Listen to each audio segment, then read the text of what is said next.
अब इसमें हम लोग आज अगले क्लास में पढ़े थे श्रेणी क्रमिक प्रतिरोध में प्रमाणित करें कि RS बराबर R1 plus R2 plus R3। अब इसके बाद हम लोग आज साबित करेंगे कि समांतर क्रम प्रतिरोध के लिए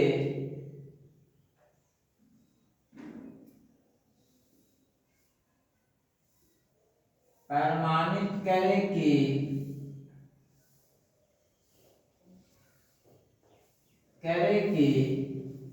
1/RP बराबर 1/R1 plus 1/R2 plus 1/R3 ये प्रमाणित करना है समांतर क्रम प्रतिरोध में। ठीक है, देखिएगा इसके लिए यहाँ कहता है कि समांतर क्रम प्रतिरोध किसे कहते हैं। तो समांतर क्रम प्रतिरोध वैसा प्रतिरोध को कहा जाता है जो अलग अलग चालक तार में अलग अलग प्रतिरोध को जोड़ा जाता है।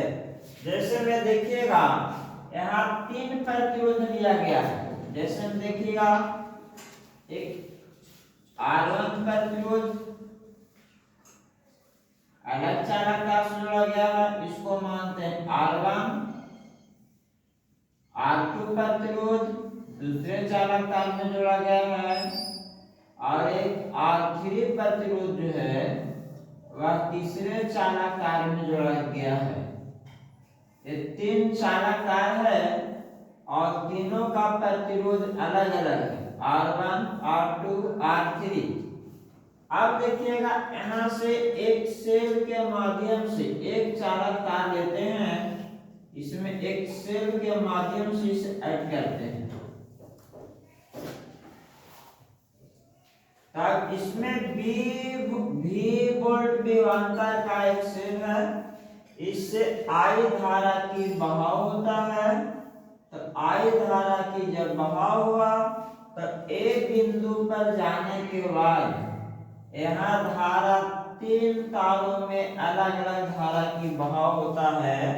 यहाँ पर धारा जो है मान लिया जाए, इससे I1 धारा बहेगा तो इससे I2 धारा, इससे I3 धारा। क्योंकि I धारा A बिंदु तक आया और A बिंदु से यहाँ पर 3 डायरेक्शन गया है, एक I1 I2 R3, 3 चालक तार है। तो तीनों चालक तार में जो I धारा है से 3 भागों में विभाजित होगा। इसलिए पहला चालक तार में I1 धारा, दूसरा चालक तार में I2 धारा और तीसरे चालक तार से I3 धारा की बहाव होते है।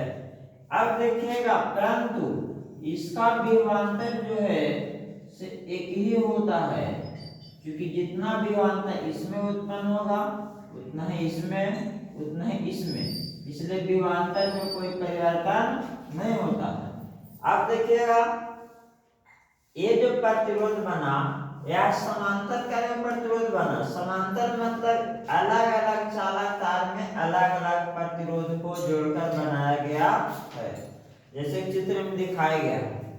इसमें लिखें क्या चीज कि माना कि R1 R2 और R3 3 प्रतिरोध है जिसे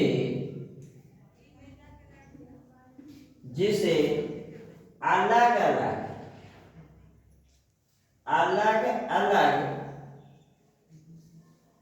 चालक तार के सहायता से जोड़कर समांतर क्रम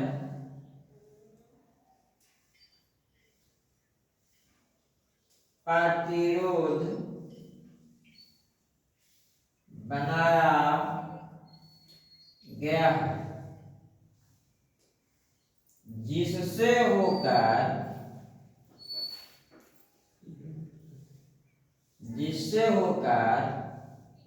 I1 I2 और I3 धारा की बहाव होता है, जिससे प्रत्येक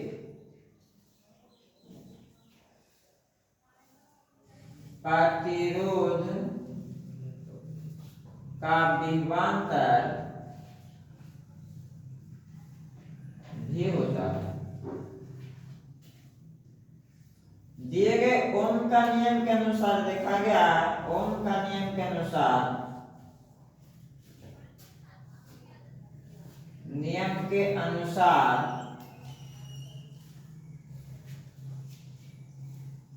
V बराबर आई आर, तो I इक्वल टू क्या होगा, तो V के नीचे R आएगा, V बटा क्या होगा R, समीकरण फर्स्ट। ऐसा इसलिए किया जाता है, यहाँ देखिएगा धारा को 3 भागों में विभाजित हुआ है, तो I1 धारा में कितना विभवांतर उत्पन्न हो रहा है V, प्रतिरोध कितना हो रहा है R1, I2 धारा में कितना विभवांतर उत्पन्न हो रहा है V, प्रतिरोध कितना उत्पन्न हो रहा है R2, I3 धारा में कितना विभवांतर उत्पन्न हो रहा है V, प्रतिरोध कितना उत्पन्न हो रहा है R3।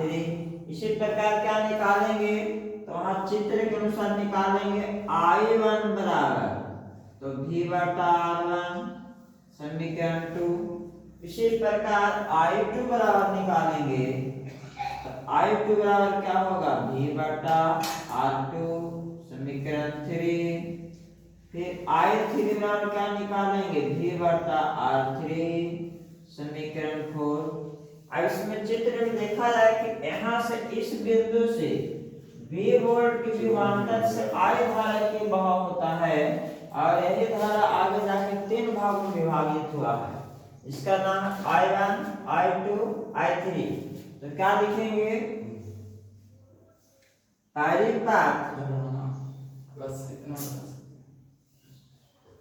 पद से में होकर, हला मत करो, बहने वाले कुल धारा, कितना धारा दिखाई दे रहा है I बराबर क्या होगा I1 I2 I3।